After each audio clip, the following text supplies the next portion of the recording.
It's a strange thing, grief. It isn't a constant, heavy weight. No. Some days, it's a quiet hum in the background of your life. A song you can't quite switch off. Other days, it's a tsunami that crashes over you when you least expect it. In a smell. A song on the radio. The way a stranger laughs. For me, for the last year, grief has been my most loyal companion. His name was Daniel. My husband. My best friend. And he was gone. The official report was a hiking accident. A fall from a cliffside trail during a business trip. They never found his body.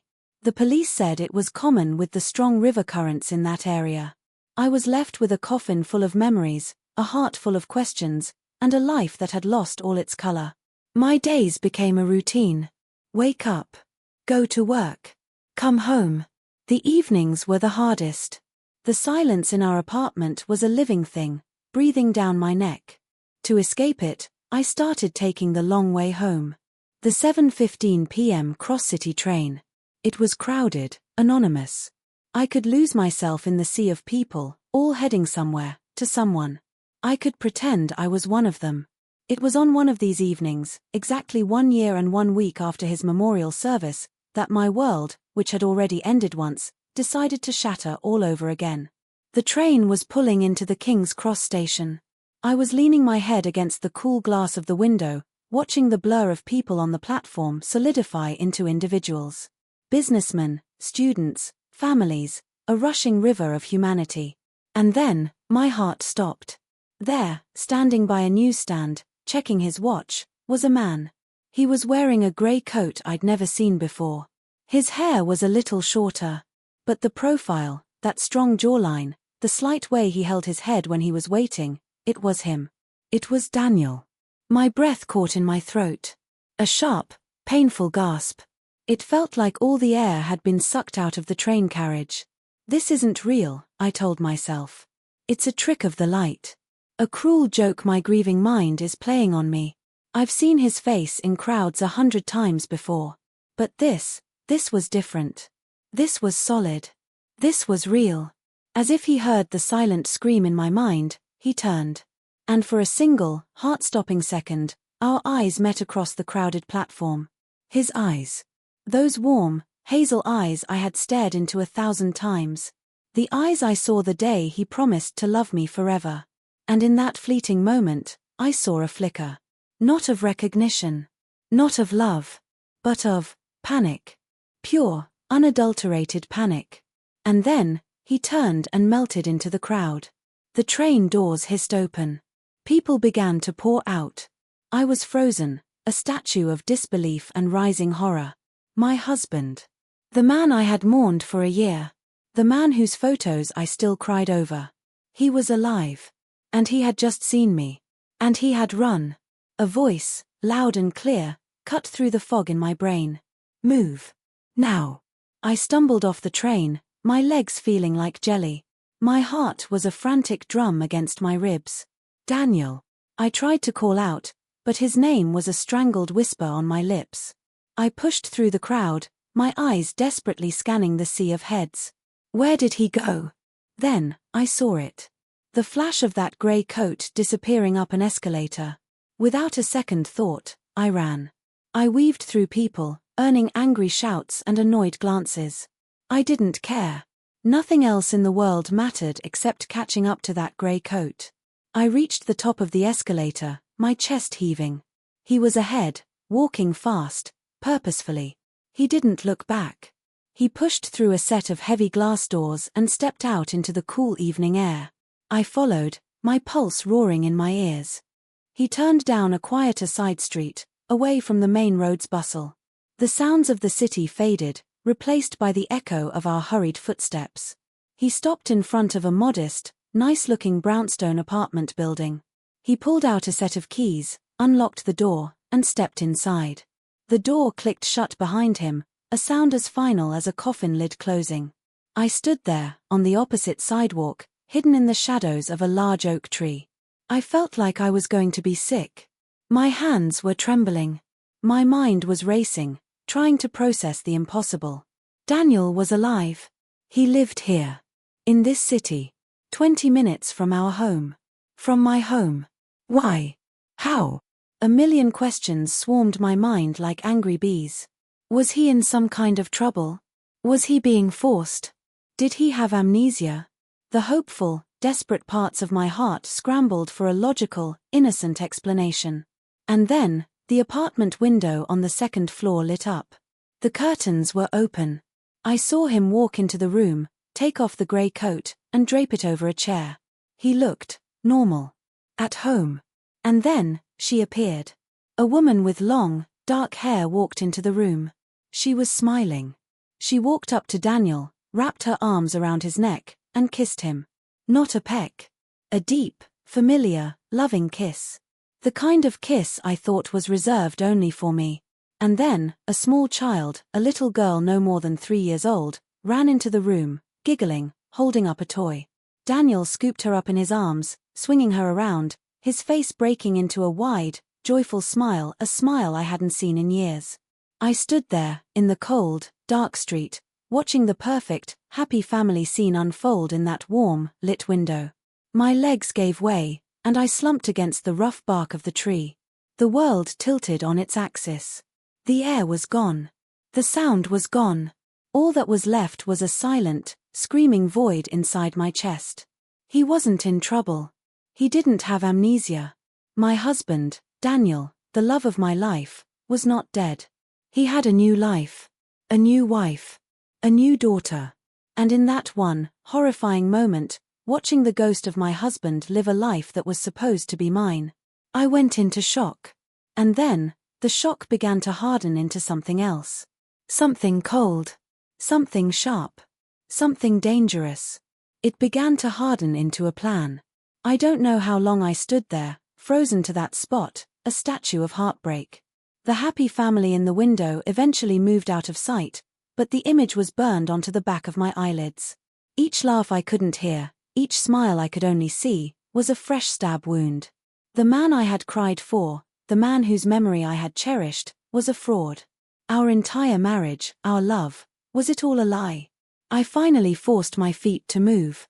One step, then another. I walked back to the train station in a daze, a ghost myself. The world around me felt muffled, unreal. The cheerful chatter of strangers felt like mockery. How could their lives go on so normally when mine had just been obliterated for a second time? That night, in the apartment that still smelled faintly of him, or was that just my memory playing tricks? I didn't cry.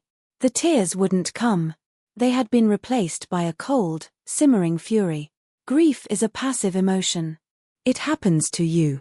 But anger is active. It gives you purpose. I went to the small closet where I kept the box of his things.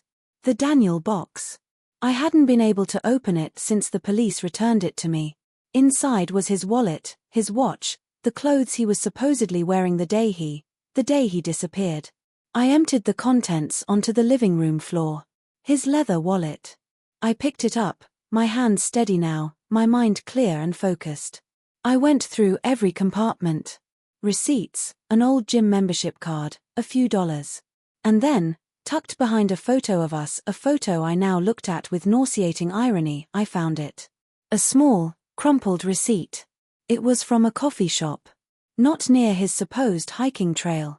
Not even in that state. It was from a cafe 3 blocks from the brownstone apartment I had just left. The date on the receipt was the day after his reported death. The evidence felt like a physical blow.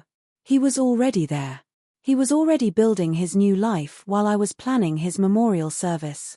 The sheer, calculated cruelty of it took my breath away. The next day, I called in sick to work. My mission was clear. I needed to understand the how. How did he pull this off?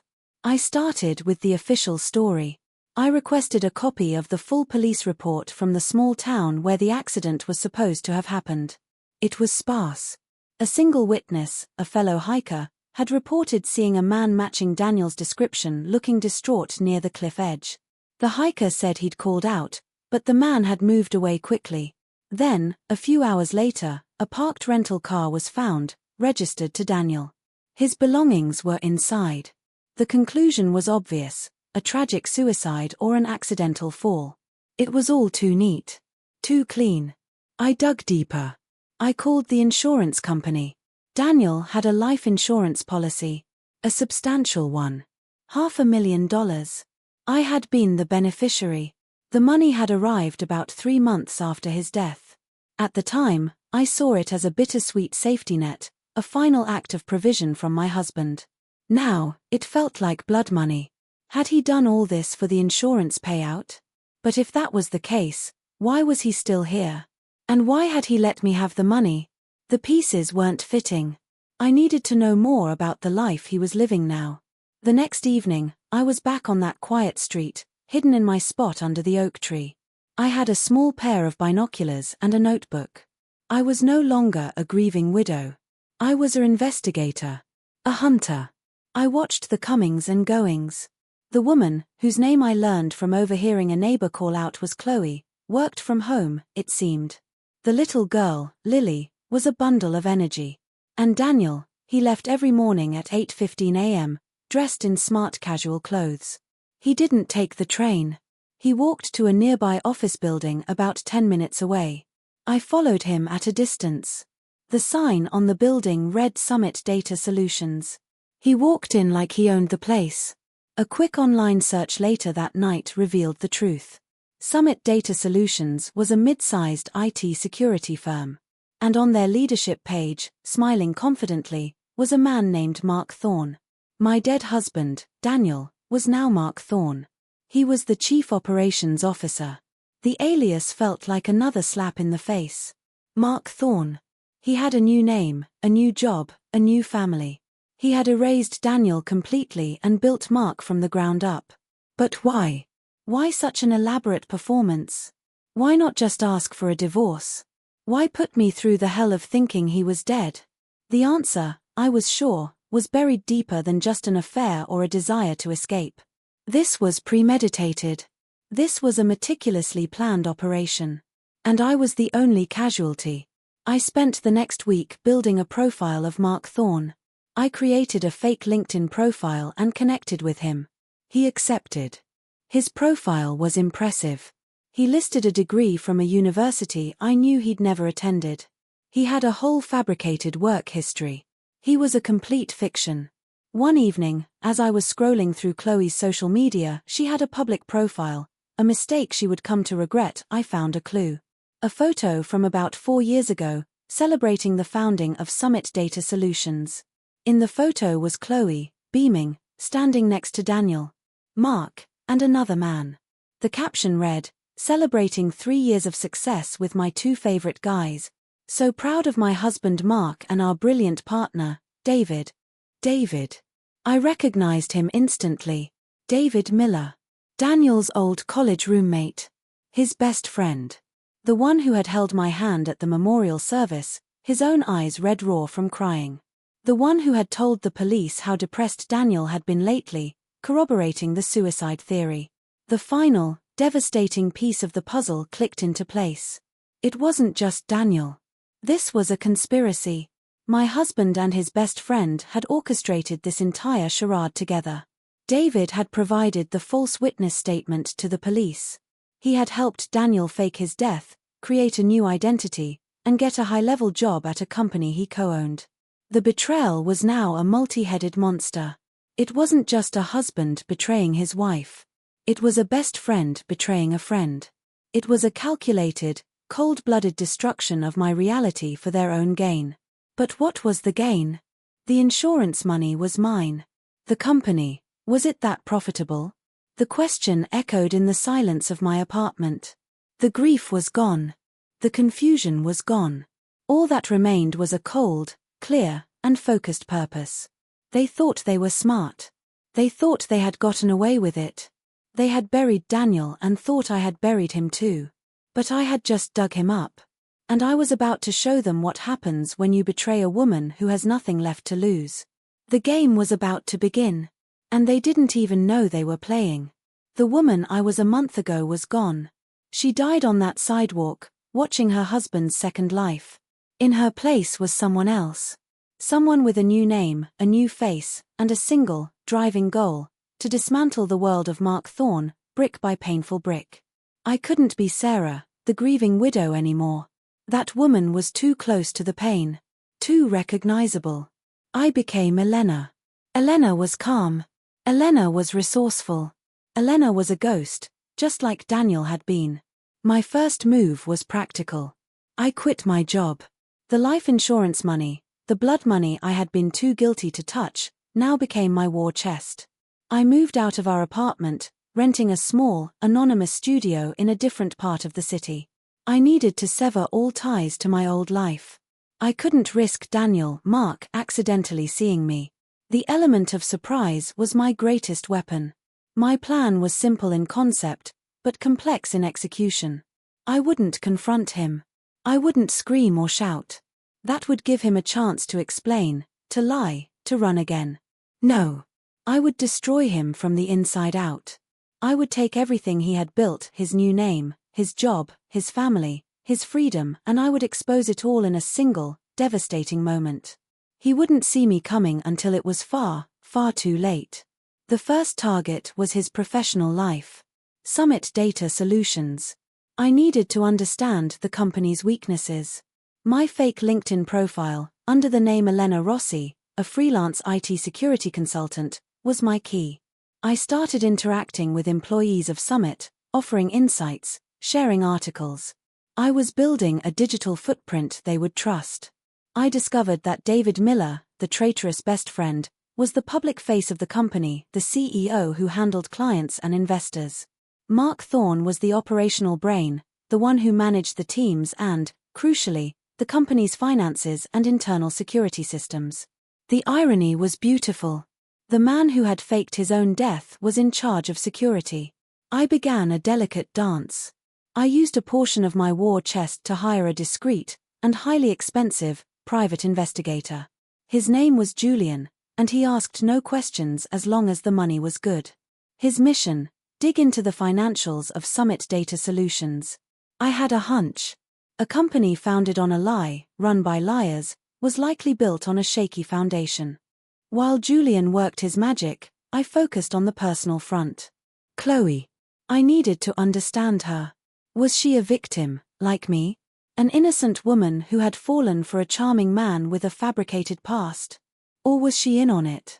I scoured her social media. She posted about her perfect life with Mark, her beautiful daughter, their lovely home. She was a lifestyle blogger, her happiness a brand. The thought made me sick. Was my tragedy the foundation of her perfect online life? I decided to test the waters. I created a fake email address and, posing as a potential brand partner, I reached out to Chloe. I complimented her family's beautiful story and asked if she and her husband would be interested in a featured interview for a successful couples in tech series I was supposedly producing. She replied enthusiastically. "Mark is a very private person," she wrote, "but he's so proud of our family. I'm sure I can convince him." So, she didn't know. The relief I felt was immediately followed by a fresh wave of anger. She was living my dream with my husband. She was innocent, but her innocence was built on my grave. This complicated things. Destroying Mark meant destroying her, and an innocent child. The moral dilemma was a heavy weight. But the memory of that kiss in the window, the sight of Daniel holding that little girl, it hardened my resolve. Collateral damage was inevitable. He had made sure of that. A week later, Julian, my investigator, called. He had found something. Something big. "Elena," he said, his voice calm and professional. "I've been looking into Summit's financials. Their books are creative. They've been inflating their revenue for the last 2 years to secure larger investments and loans. It's a classic pump and dump scheme. They're planning to sell the company, and they're making it look far more profitable than it is." My heart raced. "Can you prove it?" "I have digital copies of their real books and the falsified ones they show to investors. It's all here." Emails between David and Mark discussing the deception. They refer to it as Project Phoenix. Project Phoenix. The name made me want to laugh and cry at the same time. He had risen from his own ashes, only to build another house of cards.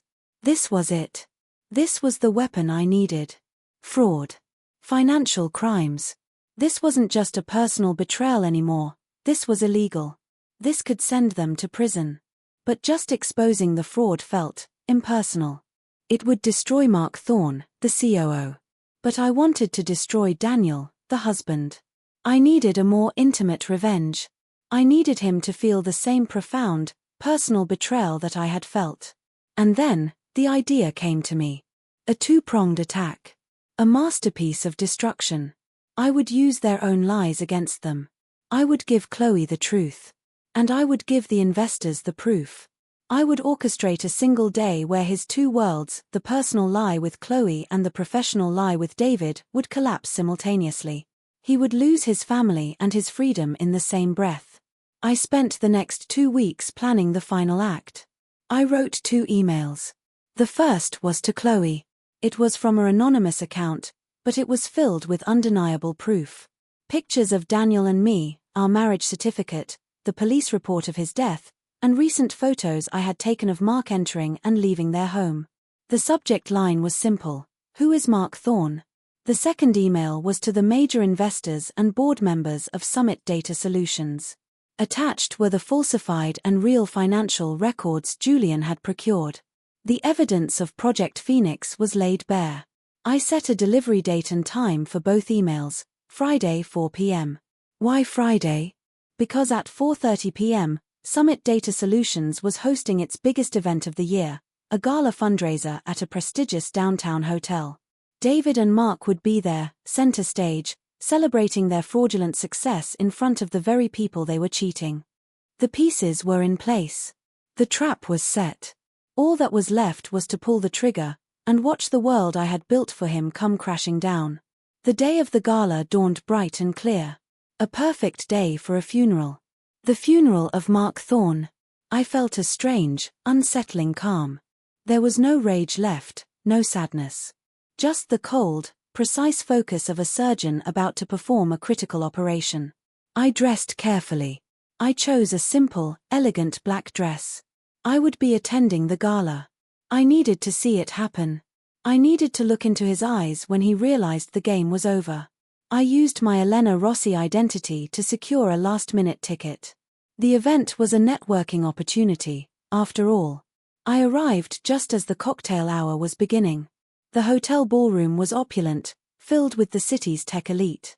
The air buzzed with laughter and the clinking of glasses. And there, at the center of it all, were David and Mark. David was in his element, shaking hands, slapping backs, his smile wide and confident. And Mark, my Daniel, he looked handsome and powerful in his tailored tuxedo. He was playing his part perfectly. The successful, respectable COO. The loving husband and father. The ghost. I kept my distance, sipping a glass of champagne, observing. I was a phantom at his feast. I watched him laugh at a joke, his eyes crinkling in that way I used to love. Now, it just looked like a mask. At 4 p.m. precisely, in a quiet corner of the ballroom, I took out my phone. My finger hovered over the send button for the 2 emails. For a moment, a wave of doubt washed over me. Was I destroying an innocent woman? A child? But I remembered the receipt. The look of panic on the platform. The years of lies. He had made his choices. He had built his new life on the grave of our old one. He had left me no other path. I took a deep breath. And I pressed send. The first sign came 20 minutes later. I saw Mark pull his phone from his pocket, his brow furrowing as he read the screen. His smile vanished. The color drained from his face. He looked around the room, a wild, panicked look in his eyes, the same look I had seen on the train platform. He muttered something to David and quickly walked towards the men's restroom, his phone glued to his ear. He was undoubtedly trying to call Chloe. She wouldn't be answering. The second wave hit at 4:45 p.m. A group of serious-looking men in suits entered the ballroom. They weren't guests. They made a beeline for David Miller. I saw one of them flash a badge. Investors, or perhaps even law enforcement, alerted by my email. David's confident smile melted into stunned confusion, then into sheer terror as the men began speaking to him in low, serious tones. He was frantically searching the crowd for Mark. The perfect event was unraveling.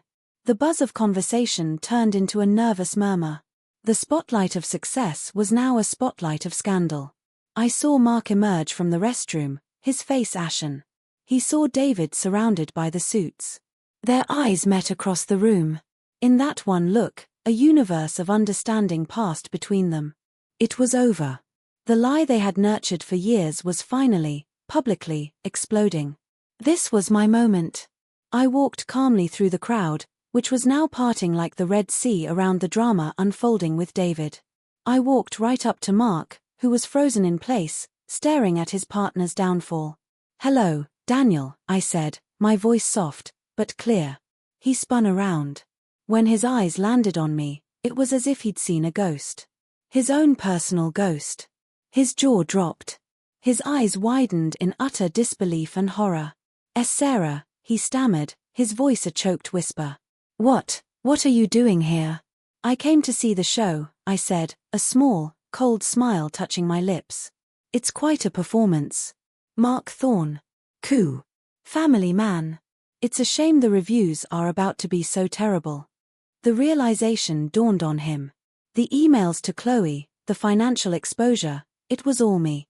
The pieces connected in his mind. The fear in his eyes was replaced by something else, a flicker of the man I once knew, now drowning in shame and panic. "You," he breathed. "It was you. Why would you do this?" "Why?" I repeated, my voice still dangerously calm. "You left me to mourn you for a year, Daniel. You let me cry over an empty coffin. You let me believe I wasn't enough, that our life together was so terrible you had to throw yourself off a cliff to escape it. And all this time, you were here. With her. With a child. You built a life on my broken heart. So, I decided to return the favor." He was speechless. He just stared at me, his world collapsing around him. The noise of the ballroom, the frantic questions being thrown at David, it all faded into a dull roar. In that moment, it was just the two of us. The betrayer and the betrayed. "The police will be here for you soon, too," I continued. "Financial fraud is such a serious crime. I wonder what Chloe will think when she finds out her husband is not only a bigamist and a liar, but also a criminal. And little Lily, what will she think of her father when she's old enough to understand?" His composure finally broke. "Please, Sarah," he begged, his voice cracking. "Please, don't. I'll explain everything. I had my reasons."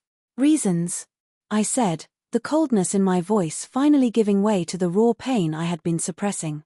"There is no reason in this world that could justify what you did to me. You didn't just leave me. You destroyed me. And now you get to know what that feels like." I turned to walk away. My work was done. "Sarah, wait," he called out, desperation clawing at his voice. I paused, but I didn't look back. "The money," he said, his voice barely a whisper. "The life insurance, it wasn't for you. It was for the company. We needed the capital to start Summit. It was the only way." I finally turned my head, looking at him over my shoulder. The final, pathetic piece of the puzzle. It was always about money. Our love, our marriage, my grief, it was all just a line item in a business plan. "I know," I said softly. "I donated every last penny of it to a charity for grieving families this morning. Consider it your first step toward paying your debt." The look on his face was the final image I took with me. It was a portrait of utter and complete ruin.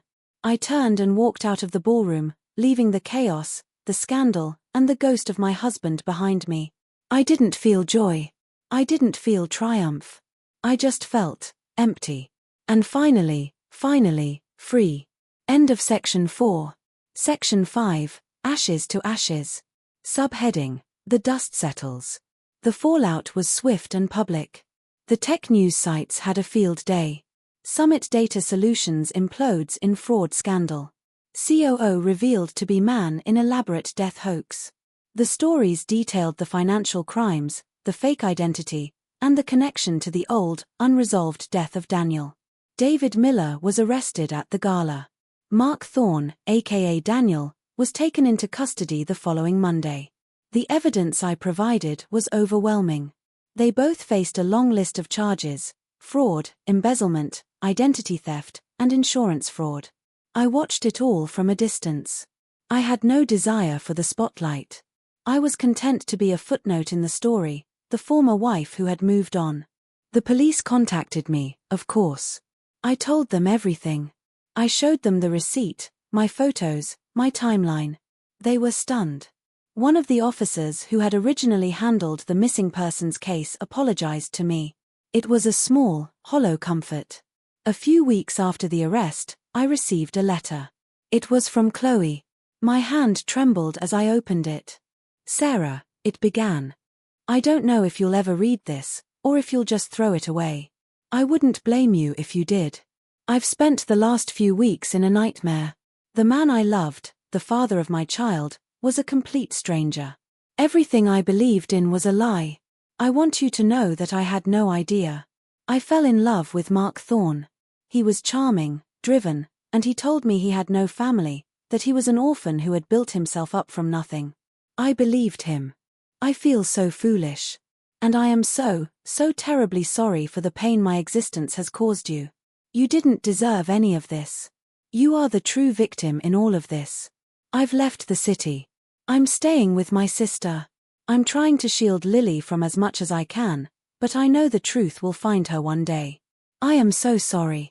I folded the letter and put it away. I believed her. She was another one of his victims. Another life shattered by his deception. My revenge had hurt her, just as I knew it would. That knowledge was a heavy stone in my stomach. There was no victory in her pain. I never responded to the letter. What could I say? We were bound together by the same man's lies, two sides of the same tragic coin. As for Daniel, Mark, whatever his name was, he pleaded guilty to all charges. I think the weight of the exposure, the total collapse of his fabricated life, broke his will to fight. He was sentenced to 12 years in prison. David received a similar sentence. Their company was dissolved, its assets seized. I attended the sentencing hearing. I sat in the back of the courtroom. He saw me. He looked older, shrunken in his prison jumpsuit. The confident COO was gone. The charming husband was gone. All that was left was a hollow man facing the consequences of his own monstrous choices. Our eyes met for a final time. There was no anger in my gaze. No hatred. Just a quiet, profound pity. He looked away, unable to bear it. I walked out of the courthouse and into the sunlight. The air felt different. Cleaner. The ghost that had been haunting me for over a year was finally, truly, laid to rest. Not by death, but by justice. I used the last of my savings to start a small business, a cozy bookstore in a quiet town by the sea. A place for new stories, not haunted by old ones. The silence in my life is no longer oppressive. It's peaceful. Sometimes, in the quiet of the evening, I think about the chain of events that started on a train platform. I think about betrayal, and the poison it injects into everything it touches. It doesn't just destroy the betrayed, it corrupts the betrayer, and it splashes onto everyone around them, leaving a trail of broken lives. My revenge was complete. It was calculated and it was devastating. But it didn't bring me the happiness I thought it would. It just brought closure. An end to the story. The moral of this story isn't that revenge is sweet. It's that lies are a cancer. A single lie, especially one as monumental as faking your own death, doesn't just disappear. It grows. It mutates. It spreads its toxic roots into every part of your life, until one day, it inevitably chokes the very foundation you built it on. Daniel thought he could outrun the truth. He built a new identity, a new life, a new family. But the past, no matter how deeply you bury it, always finds a way to breathe again. And when it does, it doesn't just whisper. It destroys everything in its path. I learned that the hard way. And so did he.